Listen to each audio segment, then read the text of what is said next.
selamat sejahtera. Nama saya Muhammad Amir.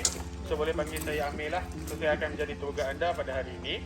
Okey, terlebih dahulu saya ucapkan selamat datang ke TT5. Apa itu TT5 nanti saya akan explainkan semasa kita berada di dalam. Okey, saya akan tekankan tentang keselamatan terlebih dahulu lah. Yang pertama, kenapa kita perlu pakai topi keselamatan? Sebab di dalam permukaan agak tidak rata dan ada juga yang rata lah. So berhati-hati dan jalan tu tengoklah bawah juga. Dan kalau ada bawa anak kecil, tolong perhatikannya dengan sebaik mungkin. Awasilah pergerakan mereka. Okey, kemudian kalau ada bawa sebarang makanan ataupun minuman, tolong jangan buang di dalam kapal sebab tidak disediakan tong sampah. Okey, kemudian kalau nak tangkap gambar dan video, bolehlah ambil tangkap gambar dan ambil video. Kalau nak suruh saya tangkapkan pun boleh, tak ada masalah. Okey, ada sebarang pertanyaan? Dan kita akan berjalan di ground floor sahaja. Kita tak akan naik ke atas. Ya? Lebih kurang 45 minit lah. Lebih kurang.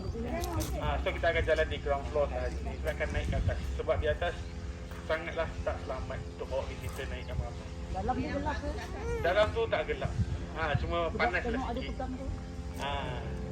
Okey, kalau tak ada apa-apa, kita boleh mula masuk ke dalam bawah.